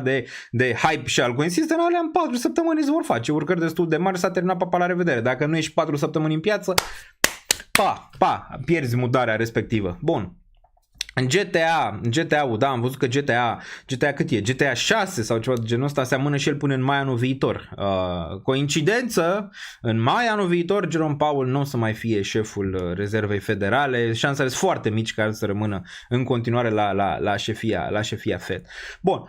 Piețele sunt strong, nu văd de ce trebuie să reducă dobânda, lucrurile merg bine. Păi Vasile Eurs, hai să zic ceva, de ce ar trebui să reducă dobânda, ceea ce am zis și mai devreme. Jerome Powell, el, adică, da, rolul lui în mare parte e să vadă un pic din viitor, nu? Că așa mă pune pe mine la șefie și fac același lucru. Vreau mor data și mă uit pe data, până când nu văd că șomajul face o bubuială odată de la 4,3 la 5, nu tai dobânda. Care e rolul lui de fapt? Rolul lui e cumva să aproximeze, ok? Trebuie să aproximeze ce o să se întâmple în următoarele 3 luni la nivel de inflație, la nivel de șomaj, la nivel de încetinire economică, dacă e sau nu. Asta trebuie el să vadă și să acționeze înainte, nu în momentul când se întâmplă. Dacă acționezi în momentul când se întâmplă e prea târziu și atunci faci o gaură și mai mare când ai dobânda dintr-o frică, ok? Asta ca să înțeleagă toată lumea. De ce? Dacă te uiți la date, Jerome Powell ar fi trebuit să taie deja dobânda de referință, numai că Trump l-a încurcat. Acum era tăiat, dacă mă întreb pe mine. Dacă nu erau tarifele, era tăiat. Că n-avea de ce să nu taie. Aveai inflație la 2,4, toți analiștii zic că se va duce sub 2, adică inflația e punctul primar pentru ăsta, pentru Jerome Powell. Lasă șomajul, zic la ce zice el. Știi, băi, inflația, oamenii suferă. Da, mă, dai 2,4. Nu mai e 7, nu mai e 9, nu mai e 5. Tu ții dobânda de referință la 4,5% ca și cum inflația ar fi la 5% sau 4% în momentul de față dacă e să istoric. Deci nu mai are sens din punctul ăsta de vedere să o ții atât de agresivă sau să continui atât de agresiv pe partea de quantitative tightening, cu toate că ai încetinit-o, n-ai încetinit-o suficient. Ok? De ce? Păi problema ar fi că dacă nu o taie când trebuie, intră în deflație și atunci nenorocești toată economia și faci o stagflație foarte, foarte mare la un moment dat, nu? Dacă nu tai înainte, dacă nu stimulezi economia înainte, nu? Astea sunt riscurile. E și riscul celălalt, că dacă tai și pe urmă vine inflația, ai pus-o, știi? Adică ești cumva, dar asta e rolul lui, de asta e plătit să facă asta și nu sunt eu, e el, știi? Adică el trebuie să le vadă dinainte, cumva are toate datele astea, are toți oamenii, are toți indicatorii, are toți astea, dinainte unele, are toți analiștii pe care trebuie să-i facă analizele, el trebuie să vadă dinainte ce se întâmplă, ok? Bun, mai departe, îl așteptăm pe Luțu, vine Luțu, vine. Bun, mai departe. Da, economia nu e așa de strong pe cât pare. Nu e atât de strong pe cât pare economia la nivel de locuri de muncă adăugate. Șomajul totuși la 4,2 nu e sub 4, nu e sub 4% în momentul de față, iar șomajul istoric, în momentul când ceva se sparge, el nu urcă cu 0,1, el urcă repede. Adică ai văzut în COVID ce s-a întâmplat și în zonele celelalte de crize economice. Repede, adică se întâmplă repede, e un lagging indicator, e un indicator pe lag. Când deja se întâmplă, ai lovit-o, știi, ai lovit iceberg-ul. Tu trebuie să vezi un pic dinainte să lovești de iceberg-ul ca să nu te lovești de el și să vii înainte. E ca și cum ești bolnav, știi, ești așa într-o stare, nu zici, bă, sunt bolnav, dar tu trebuie să vezi dinainte că ești bolnav, să iei niște paracetamol înainte ca să nu, pe urmă, te duci la pat și să nu mai poți să te ridici, ok? Bun, mai departe, mai avem vreo 20 de minute până la deschiderea bursei americanești. Ați mâncat ieri mici, v-ați dus la grătar, ați făcut niște niște românisme acum înainte de alegerile prezidențiale în care din nou vrem să ne decidem soarta pentru următorii 4 ani cu un președinte care sperăm de data asta să nu anuleze alegerile, dar cred că va fi show de data asta oricum, orice s-ar întâmpla, cred că vor face unii alte contestații. De ce a făcut la Sconi ieri? La Sconi acum, care, săraca și ea, bă, ce pot să fac? A venit USR-ul, au lăsat în brațe, la început au susținut-o. Toată finanțarea i-au cam tăiat-o, au vrut să-l aducă nu Nicușor. Ce să facă și ea, săraca? A zis, bă, ăștia nu mă bagă în seamă, Nicușor vrea să mă retrag, așa vrea el, eu am luat turul 2 și Nicușor vrea să mă retrag. Și ce a zis? Acum mă dau cu PSD-PNL cu ăștia, că nu am ce să fac, poate îmi promit ăștia ceva, nu? Ce ai face în scenariul ăsta? Dacă aia te bagă în seamă și vor să te execute. Și tu vrei să joci pe alte părți, nu? Și asta a și făcut, postând poza aia cu Ponta și cu Nicușor Dan și cu Coldea, care, nu, în proporție foarte mare de 99% nu este adevărată, asta este furată dintr-un alt context sau dintr-o altă zonă sau dintr-o altă chestie. Dar da, asta e politica românească de show în anul ăsta, pe banii noștri, în 2025, și acum ne alegem președintele, care Hai să vă arăt aici, mai bine punem ChatGPT-ul. Deci ChatGPT-ul pare că ar câștiga din primul tur cu ăștia. Adică oricare ar fi ei, oricare ar fi și ar candida, acum ar câștiga din primul tur. Acum. Dacă am pune o păpușă, un porumbel, o ceva, cred că l-ar câștiga din primul tur. Dacă ne uităm aici, uite, am pus ieri pe Twitter. Dacă ne uităm un pic, revenim la piețe imediat și facem și o vorbire, nu plecăm nicăieri. Bun. Deci, uite. Aici putem să vedem 1430 de voturi. Duminică la alegeri, dacă pe buletinul de vot ar fi ChatGPT, cu cine ai vota? Cu ChatGPT sau cu unul dintre candidații reali de pe listă? Putem să vedem aici că 58,3% ar vota cu ChatGPT. Deci atât de buni sunt politicienii noștri încât 58%, deci ar câștiga din primul tur, desigur, ca să câștigi din primul tur, mai văd și pe ăștia. Bă, domne, trebuie să câștigi din primul tur. Nu poți să câștigi din primul tur în România, deoarece ai nevoie de undeva 50 plus 1 din voturile exprimate de pe liste, adică oameni care sunt înscriși pe liste, nu știu cât sunt, undeva la 16 milioane, habar n-am. Deci tu trebuie să iei cât, nu știu, 9 milioane sau ceva de voturi în primul tur, ceea ce este improbabil, imposibil, de pe altă planetă, ok? Deci chiar dacă iei 50%, trebuie să iei nu știu câte milioane, 9 milioane ca să poți să câștigi din primul tur. Dacă să vedem aici, ChatGPT-ul ar face o figură frumoasă dacă ar fi pe buletinul de vot, dar asta oricum o să crească din ce în ce mai mult în următorii ani, în care e foarte, foarte probabil să ai un AI care o să concureze la un moment dat. Desigur, dacă îi vor da voie oamenii, real, nu? Să-l fac. Bun. Ceasul este primit cadou. Ok, ceasul este primit cadou. Este un ceas normal, real, este un fosil, adică nu știu, vreo 100 și ceva de euro probabil, adică nu e nimic, vezi, ăsta e ceasul, este primit cadou, l-am primit de ziua mea. Bun. Cum să nu fie adevărat pozele alea, tu le-ai văzut, nu ai cum să faci așa ceva, să pun în conștiință de cauză. Na, din punctul meu de vedere nu cred că ar fi reale, adică de ce nu le-ai face cu o cameră mai bună, știi, adică de ce, nu. Dacă întrebi și ChatGPT-ul zice că în proporție mare nu sunt reale. Și acum de ce s-ar întâlni Nicu Șordan cu Coldea? Acum știm foarte bine, Coldea asta a mai pus președinții, a mai scos președinții, a mai făcut chestii, a mai făcut trestii, dar nu mi se pare rău, mi se pare o încercare ciudată a lui Lasconi pe care o înțeleg, adică în lucrurile macro, plus că ăsta Nicu Șordan a dat-o în judecată. Deci n-are, o să se dovedească că acele poze nu sunt reale, pentru că o să facă ăștia expertiză. Bun, peste 9 milioane zice Claudiu aici, bun. Hai să vedem, hai să ne uităm aici la Polymarket. Polymarket pe România nu prea are atât de mult adevăr. Țineți minte că în 2024 noi oricum suntem între primii care ne uităm pe Polymarket, acum au ajuns și la boomerii din România, care mulți dintre ei am văzut acum că se uită la Polymarket. Deci să uite pe Polymarket să vadă aici ce se întâmplă. Noi uitam de anul trecut. De anul trecut țineți minte că Georgescu avea 1% pe Polymarket, iar domnul ăsta care este prim-ministru Ciolacu avea 67%.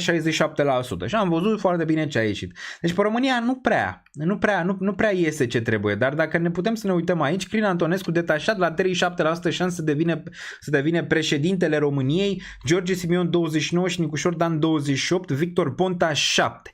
Cum văd eu situația în momentul de față după ce s-a întâmplat? La un nivel realist, adică nu mă plătește nimeni să zic absolut nimic și nu o să vă zic niciodată cu cine să votați. Chiar dacă îmi scapă, nu mă luați în serios vreodată. Adică în materie de să vă zic eu cu cine să votați cu cine vreți. Dar să votați ca lumea de data asta, desigur este o glumă, ca să nu mai anuleze ăștia alegerile, că m-am săturat. Bun, dacă ne uităm aici, Crin Antonescu. Crin Antonescu, da, este pe urcare. Adevărat, este pe urcare din punctul meu de vedere, după tot ce s-a întâmplat până acum, el este pe urcare în materie de voturi. Atât de mult rămâne de văzut. Nu știu dacă atât de mult, gen să fie pe primul loc la 37. George Simion, corect, este în scădere din punctul meu de vedere ce se întâmplă în momentul de față la nivel de vot.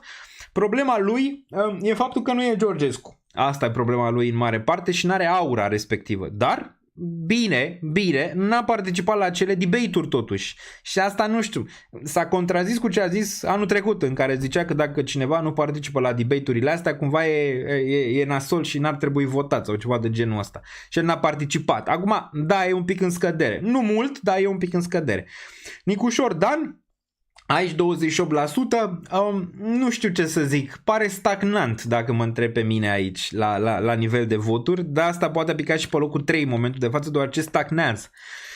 a încercat să dea anumite răspunsuri, a încercat să pară poate ce nu e pentru a atrage mai mulți votanți, adică n-a mai fost acel Nicușor Dan care oricum el are baza deja creată de votanți, București și oamenii cu studii superioare și bla bla bla care îl votează pe Nicușor Dan, dar a încercat cumva să fure și de alte voturi, făcând acea manevră, dacă țineți minte, atunci în care a zis că doar 4 candidați sunt cei real, restul n-au niciun fel de relevanță, adică i-a făcut pe ceilalți irelevanți.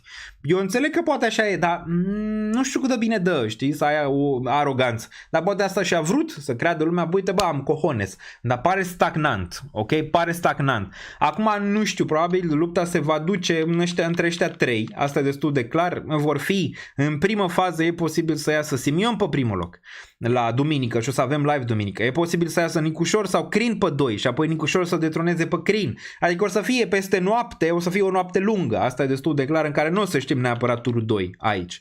Iar Victor Ponta, corect, undeva în zona asta de aici, între 7-12, l-aș vedea pe Victor Ponta, a avut o urcare la un moment dat, apoi a zis ce a zis, a corectat, știm foarte bine ce a zis de inundațiile respective și acum pe atacul ăsta cumva mai câștigă niște voturi, doar ce a atacat la Sconi și pe el și pe Nicușor Dan, care și Nicușor Dan ar mai putea avea ceva relevanță aici. La Crin Antonescu de ce are atât? Păi Crin Antonescu are aparatul de partid de care vorbeam, ăla e. Eu zic că are prea mult decât îi dă aici Polymarket. Eu cred că are mult mai puțin aici. Eu cred că are mult mai puțin de 37, acum a urcat la 38% să devine președinte. Mult mai puțin, mult mai puțin. Asta sunt șansele pentru a deveni președinte, nu neapărat pentru turul 1. Asta ca să înțeleg, ok? Bun. Dar dacă privești toți candidații ăștia de aici, pare că cam toți pe acolo, adică dacă mă înțelegi ce vreau să zic, toți implicați în anumite zone cu serviciile și alte chestii. Nu vreau să vorbesc mai mult că n-are rost, dar în mare parte dacă te uiți aici și ei la rând pe toți, nu mi se pare, să zicem așa, nu știu, nu mi se pare ceva, să zicem, extraordinar, să zicem, o schimbare sau ceva, nu mi se pare absolut nimic. Nu mi se pare absolut nimic aici. Acum, România e și a România, știi? Adică facem și noi ce putem. Facem și noi ce putem.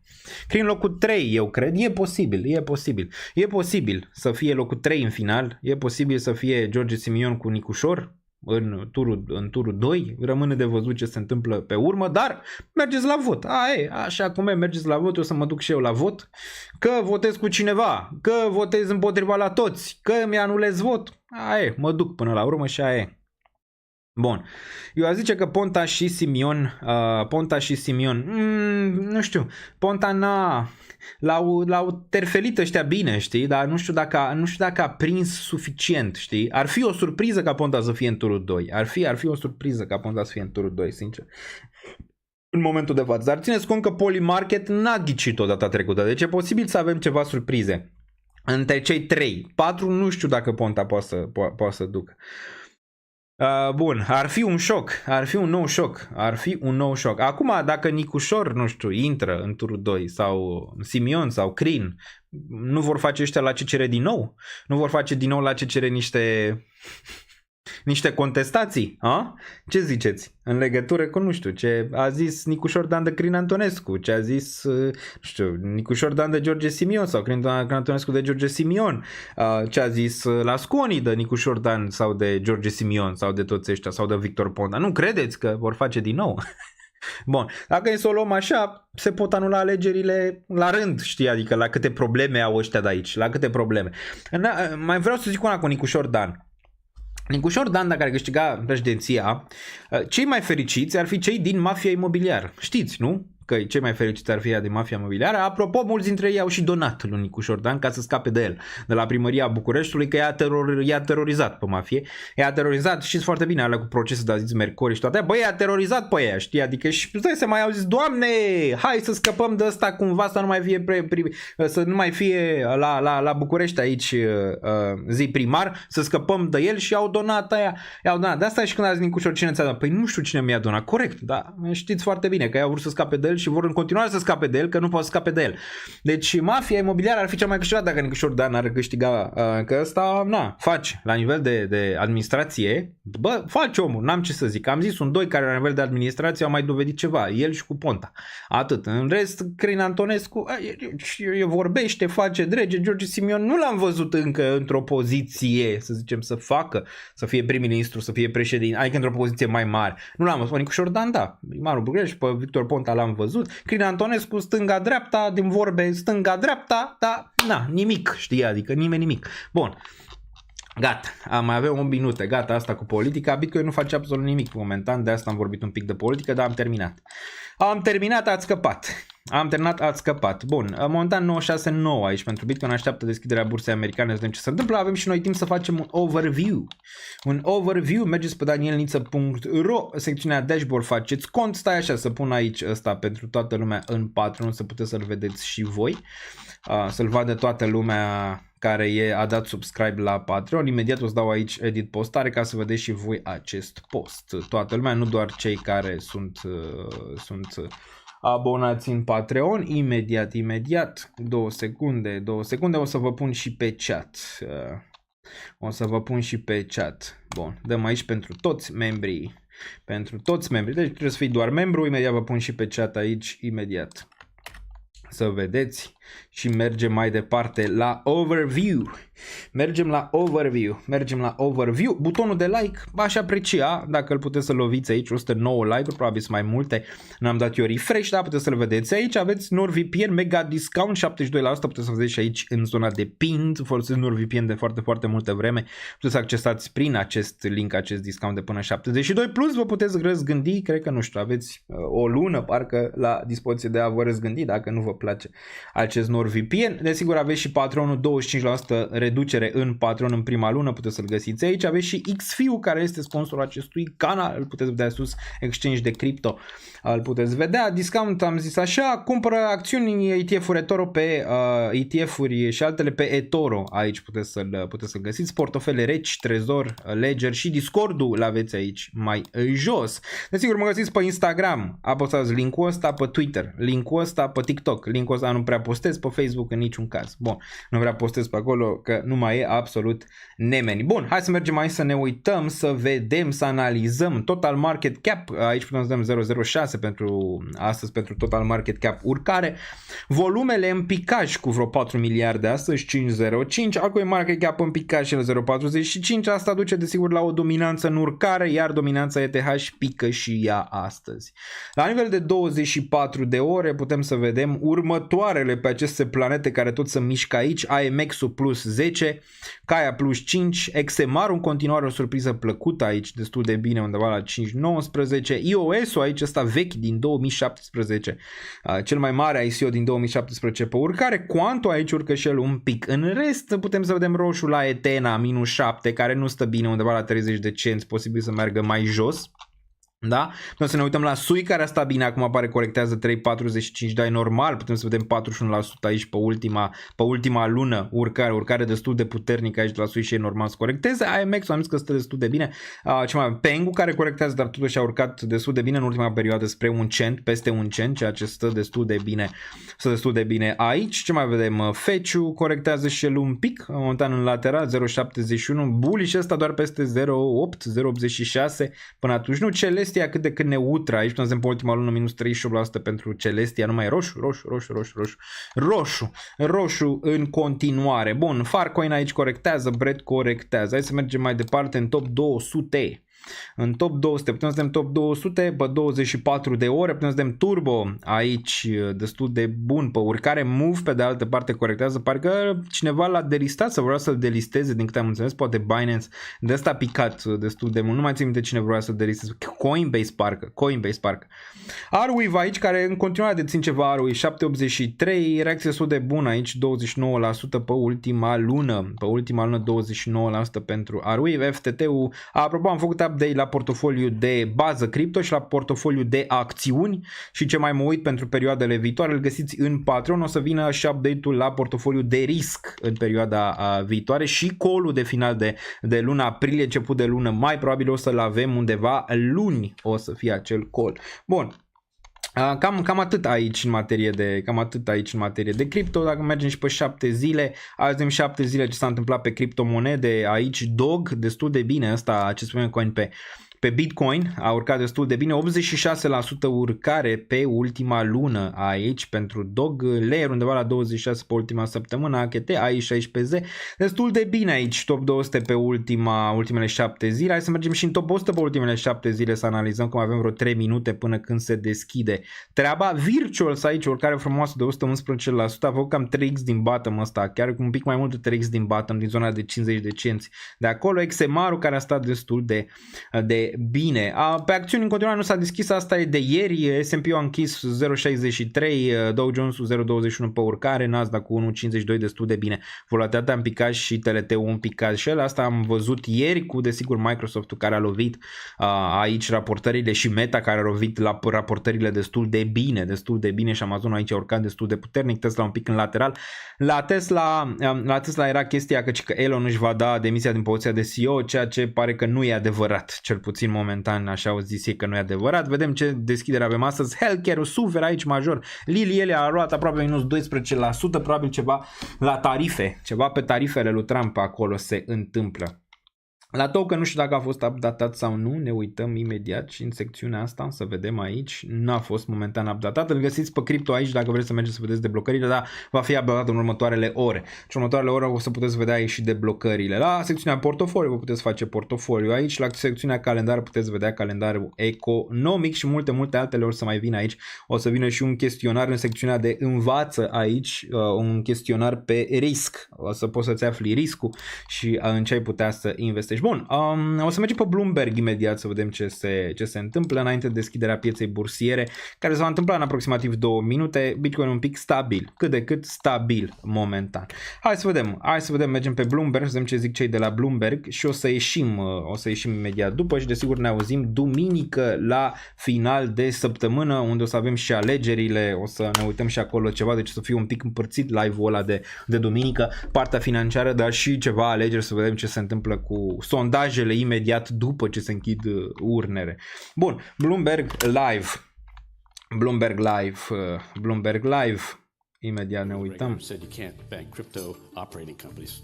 Ok, Bloomberg Business. We bank everybody, but the operating company, they said that's a high risk activity. Imediat. Ask us for authority and guess what? You would have never gotten the authority. So vorbește despre cripto. So at the end of the day, it's about getting these regulations right.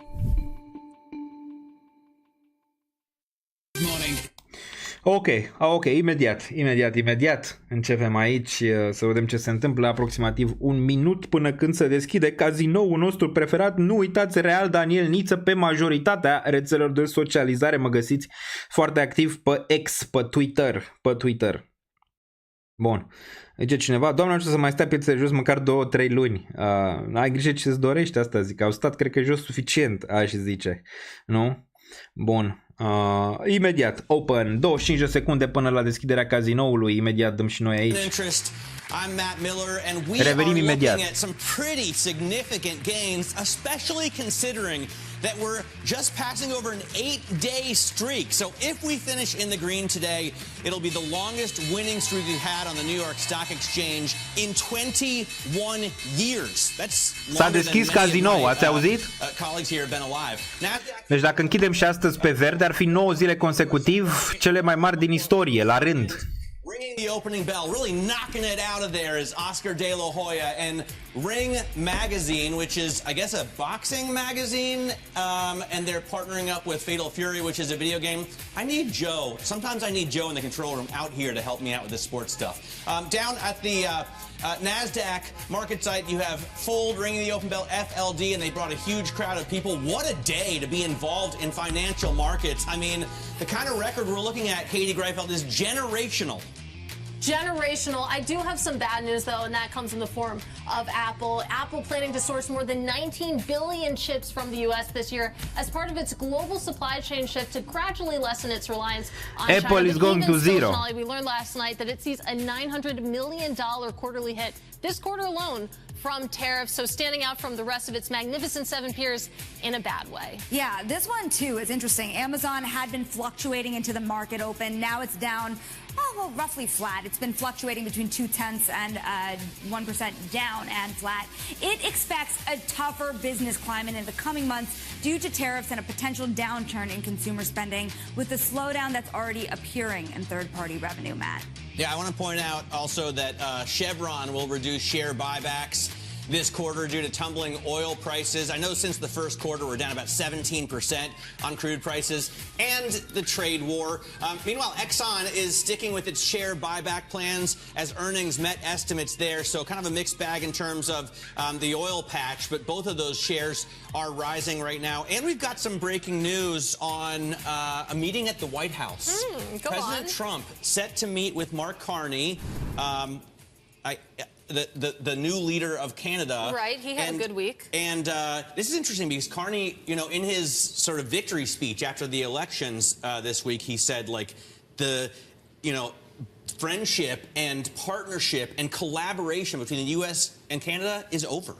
Yeah, he did run on that sort of anti-Trump sort of platform. It ultimately got him the victory, but now learning that Carney and Trump are set to meet at the White House on Tuesday, it'll certainly be interesting to watch that one. Yeah, Tuesday next week is a busy week, of course, and we should be prepared for that because se întâlnește Trump cu prim-ministru Canadei, Carney, săptămâna viitoare marți. That meeting on Tuesday will be closely watched, in addition to many of Scott Bessent's hearings. Exactly. Well, before we move on entirely from earnings, let's talk about two of the big ones, Apple and Amazon's results. Let's take a closer look now with Bloomberg Technology co-host Caroline Hyde sitting to my left. I want to start with vedem ce zice asta de Apple și Amazon earnings care au fost.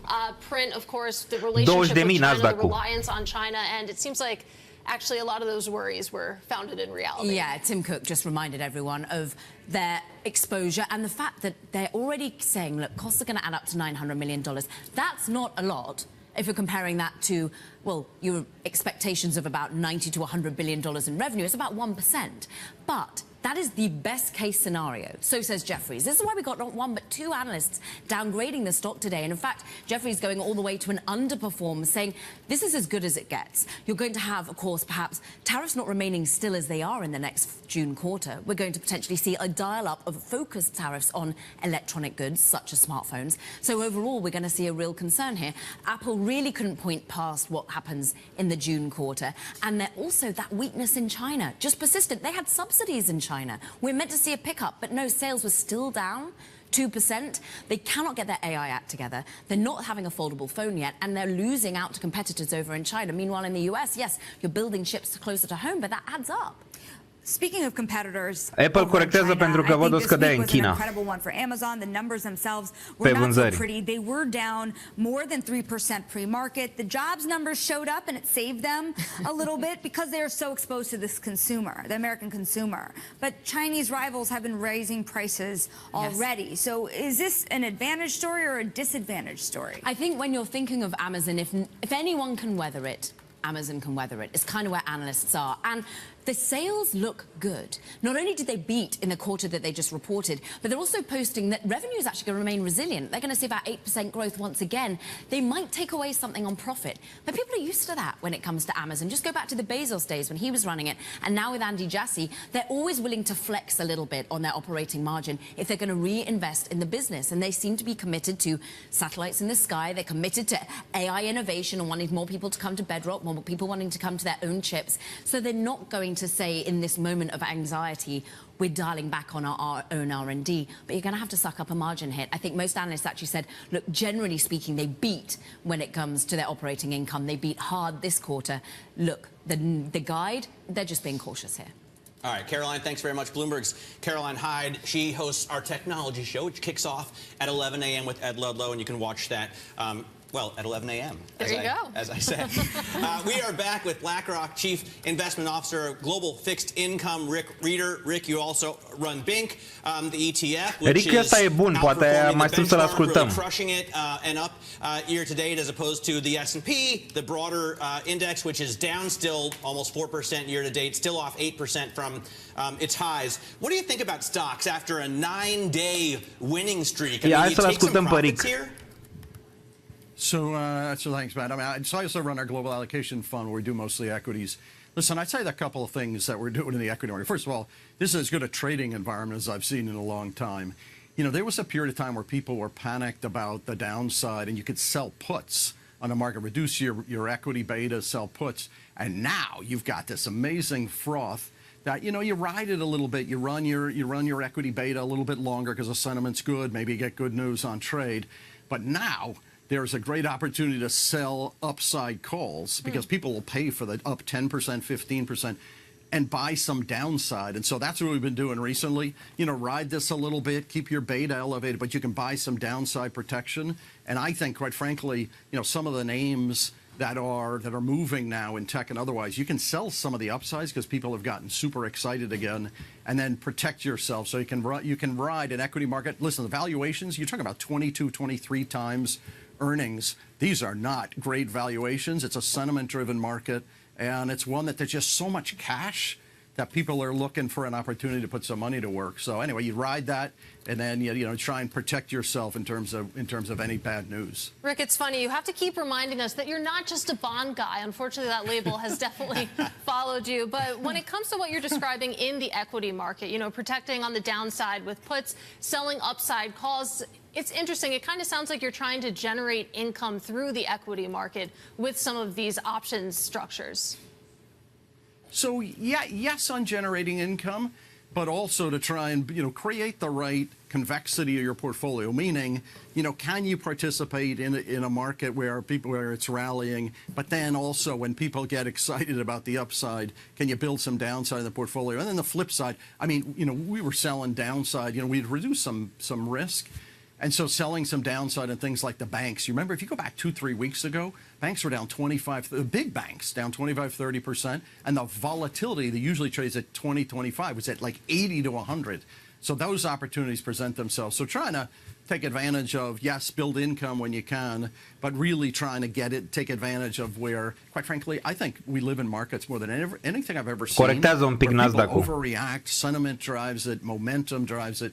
And just trying to be on the other side of that when it gets a bit extreme. Yeah, I've been watching those bank sell-offs as well. It's pretty incredible how they've been moving around. Now, Rick, one thing that's interesting to me is even after this morning's data, you do see more than 4 rate cuts priced in through the end of the year. And then you have Treasury Secretary Scott Bessent saying that the short end of the yield curve is also suggesting that maybe the Fed funds should be lower too. Want to know what you think, because does really the economic data that we see right now warrant rate cuts so early in the year? You have one priced in right now to May. So I've learned in my career, it's not a question of what I would do or how I would, what do I think they will do? And I think today this Fed will wait, and I think this Fed will take its time. Like you saw, you look at this payroll data. And you take inflation that's running, depending on the metric you use. So let's say you use core CPI. I know they prefer core PCE, but if you use core CPI and you're running at the 3-month, 6-month moving average of 3%-ish, and then but pre-tariff, so you add another 30 or 40 there. Listen, it's not really an environment for that this Fed would interpret that and say, time to cut. So listen, I think the labor data will, you know, we talked about around openings slowing. I think the labor data will open up the window as you get into the June meeting, or maybe a little later than that, to get a couple of cuts done. But I think interpreting that they're going to cut off of today's data, I think, is presumptuous. I want to correct myself here. They're not pricing in May. They are pricing in one in July. And actually, you do already have a little bit of a change in the pricing already for the end of the year. We're studying the warp function here. It's changing on me this morning, Rick. Forgive me. Even as a budding equity guy, I'm sure you still remember WIRP Go on the Bloomberg terminal. BlackRock's Rick Rieder, fantastic spending some time with you. Have a fantastic weekend, Rick, and can't wait to see you back here in New York. Ok, bun. Domnul Rick a zis că momentan nu Fed-ul nu are suficiente date. More data, poate vor avea date la ședința din iunie-iulie, să tai atunci ceva din dobândă. Bitcoin corectează un pic aici după deschiderea bursei, care bursa a deschis bine, dar imediat a corectat un pic. Dacă mergem pe S&P, hai să vedem ce se întâmplă. MicroStrategy. Apropo, Saylor vrea să, nu știu, 82 de miliarde, auzisem ceva că vrea să strângă Saylor ca să mai cumpere ceva Bitcoin. Nebunie curată aici, dar Țineți cont că ăsta a ajuns la rezistență. De asta un pic pentru Bitcoin e greu în zona asta, deoarece și MicroStrategy a ajuns la rezistența asta de la 400, a atins stariul de 400 un pic și a găsit rezistența aici, probabil va corecta. Asta ar face sens cu regiunea 96, 98, poate 98-100 de mii în ceea ce privește Bitcoin, dacă e să o iei așa. Nasdaq cu plus 1% aici 20.000, a fost chiar un pic mai sus, un pic mai devreme și acum corectează. Dacă ne uităm aici la timeframe un pic mai mici, pare că vrea să corecteze un pic. Hai să vedem și ce se întâmplă pe S&P. S&P-ul aici și l-a atins targetul de 5670, dacă mai țineți minte, ăla era targetul din range-urile astea de jos de aici pentru S&P și aici am zis că probabil vom vedea ceva probleme, cumva într-o zonă de rezistență momentan S&P-ul, mai ales până în 5706, nivelul ăsta de aici. La weekly, bine, foarte, foarte bine, problema e că vine în 21 EMA, știi foarte bine că aici vin problemele, deci așteaptă poate la ceva corecții săptămâna viitoare care face cât de cât sens cu acel FOMC pe care îl vom vedea, dar reacție foarte bună din acest bottom, cumva așteptat aici pentru S&P, cu toate că toată lumea era foarte, foarte bearish aici în materie de S&P și recesiuni și chestii și trestii.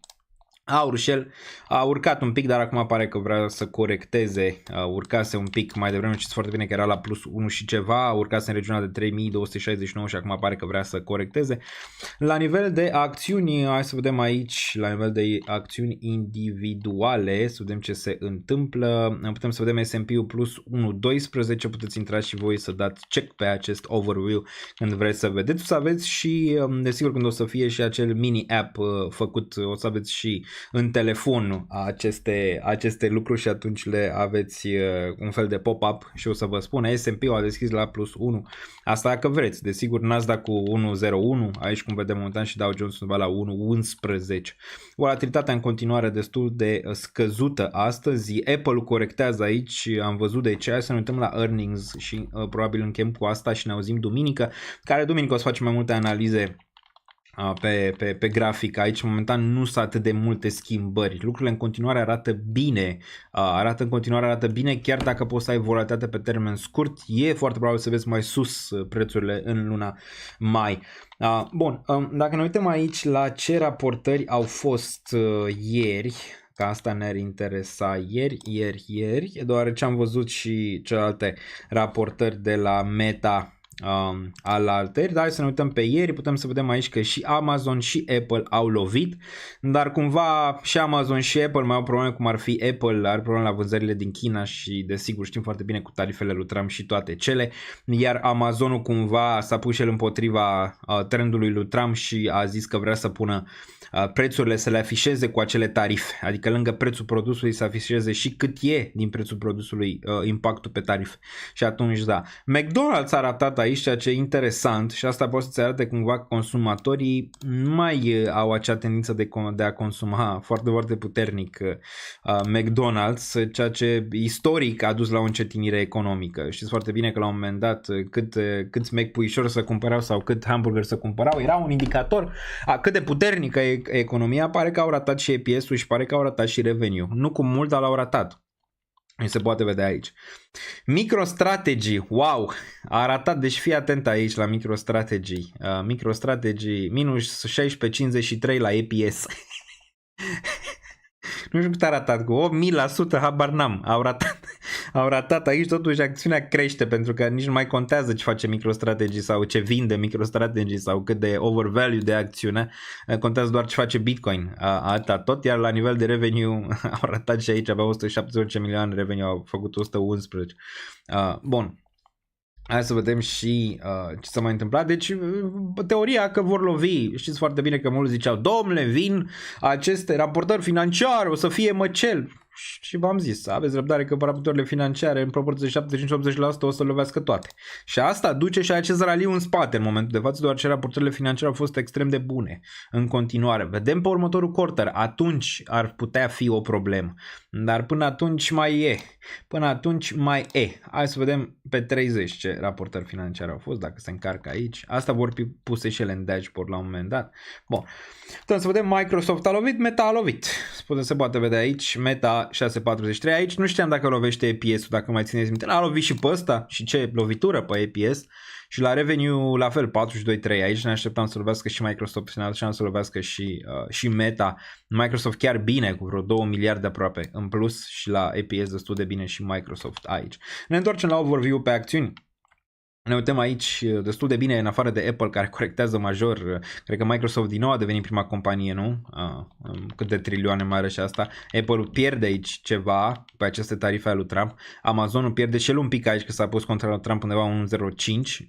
Tesla 1.16 pe urcare, Google undeva la 1.17, Meta 1.93, Lily undeva pare că își face bounce în sfârșit de aici, în asta 3.96, 3.93, Nvidia pe urcare, PLTR-ul aici n-am mai vândut momentan, dar mă gândesc, țineți cont că tot ce tranzacționez, tot ce vând, cumpăr, o să fie anunțat pentru cei de pe Patreon în Discord de fiecare dată. Momentan n-am mai vândut, dar mă bate gândul să mai vând ceva aici, deoarece n-am vândut foarte mult din această poziție luată foarte, foarte bine în zona de $15 pentru PLTR. O reacție foarte, foarte bună. Ce mai îmi face noua achiziție? Ia să vedem. Noua achiziție Sophie. Bine, a fost și mai bine când era la 14 aici, din zona asta de bottom, de când am cumpărat undeva din range-ul ăsta, cred că 9-15, ceva undeva pe aici. Bine, dar ăsta aș vrea să mai cumpăr, undeva la 57% pe urcare, aici undeva la 38%. Aș vrea să mai cumpăr dacă mai corectează la un moment dat în timp, ok. Bun, cam atât pentru live-ul ăsta, scurt, la obiect, vreo oră jumate, sper că v-a plăcut. Dacă v-a plăcut, imediat vă arăt și butonul de like.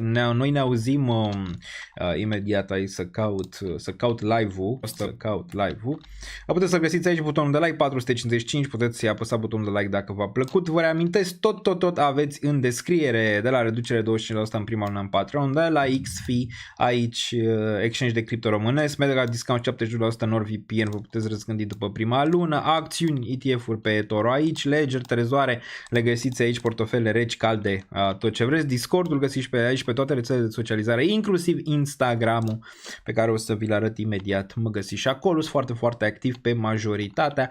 Dacă ne uităm aici în Instagram, 17.000 de urmăritori în Instagram, Real Daniel Niță, toate cu bifă, dacă primiți mesaj de la mine, nu sunt eu. Unde este Bitcoin la finalul acestui program? Hai să ne uităm aici. 968 cumva încă nu se regăsește, nici bursa cumva poate nu știe în continuare cum să privească aceste date momentan de aici. E în continuare posibil să ai ceva volatilitate dacă ne uităm aici la Bitcoin. Regiunea de 95.7 în continuare ar fi posibil aici în ceea ce privește Bitcoin. Bitcoin totuși la macro, chiar dacă corectează spre nivelurile astea de jos, atâta timp cât ține zona de 92.370 și regiunea asta de 88.000, ulterior va merge mai sus aici din punctul meu de vedere, din punct de vedere al probabilităților mele personale. Nu vedem RSI în sfârșit lovește nivelul ăsta de aici de RSI din zona taurilor, n-am mai făcut asta de prin noiembrie 2024. Cumva aici arată binișor, dar povestea destul de clar vine în MACD și pentru ETH, dar și pentru restul ce se pregătesc de un cross aici și sper să-l avem. Asta va decide dacă cumva mergem un all-time high sau nu acest cross, dacă îl facem sau cumva invalidăm aici acest cross, ceea ce ar fi destul de negativ. În caz similar aici, în range-ul ăsta sau altele, uite aici, în nivelul ăsta când ai încercat un cross, aici în aprilie 2022 și apoi ai continuat manevra în zona de jos. ETH stă și el cât de cât stabil, aceeași teorie aici, rămâne 1950, vedem la săptămână ce se întâmplă și cum închide aici săptămânal acest ETH, dacă ar închide peste 1957, ar deschide poartă săptămânile viitoare pentru regiunile superioare. Ok, cam atât. Numele meu Daniel Niță, ne auzim în următor, nu știu dacă au fost ceva super chat-uri sau ia imediat să mă uit ca să nu mă înjure lumea, Bun, Ovidiu Roman, bine a venit în categoria membrilor, Moon Baby, Cristi Pop, am ajuns după 4 ani cu BTC 100k și e gândit la 15, da, puterea altcoin-urilor, exact. Batul de rol celor din altcoin-uri, zice Mircea M, vine și rândul lor, desigur, și atunci când o să vină cei care dețin doar Bitcoin și ETH sau or să aibă doar un portofoliu un pic mai stabil, nu o să vadă gain-urile pe care le văd cei cu altcoin-uri, o să vină și perioada respectivă pentru ei, dar e rară perioada aia, ok? Bun, cam atât, ne auzim în următorul, stay safe, much love!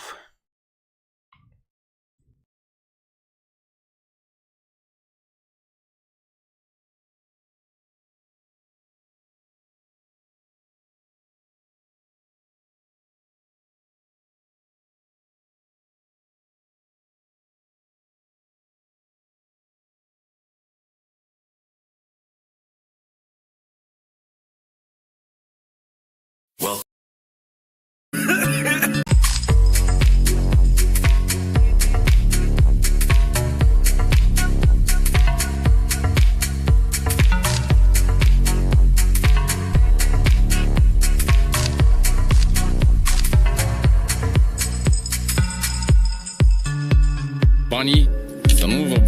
Încă nu e investit, nu e cheltuit. Nu mai am niciun leu.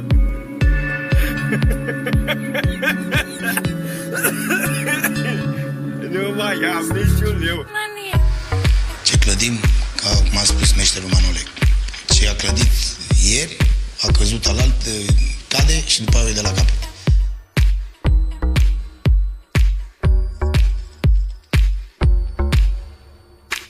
Două întrebări, bună seara și... Bravo, Bobe!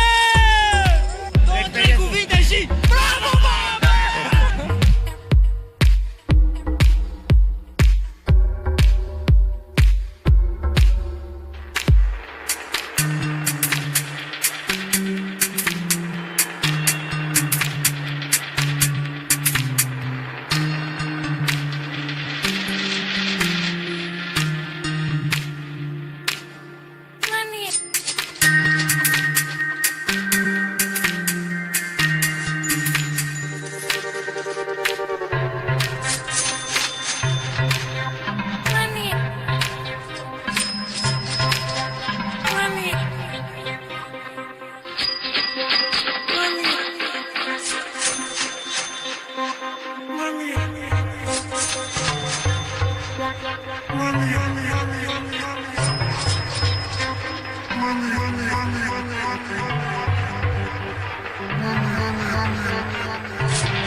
Eu n-am banii necesari să investesc în astfel de monede. Eu bag cardul, scot milionul, îmi cumpăr ce am de nevoie și atâta tot. Nu mă pricep cu criptomonede și cu astea.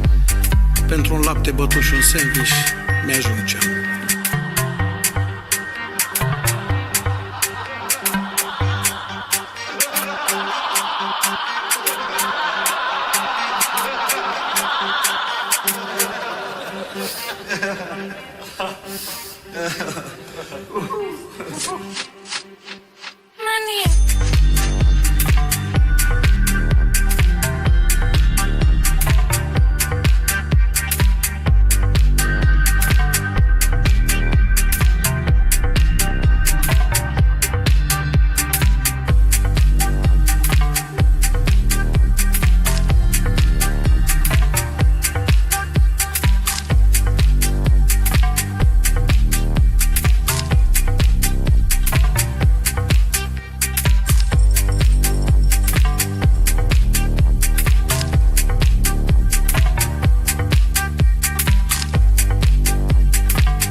To promote maximum employment and stable prices for the American people.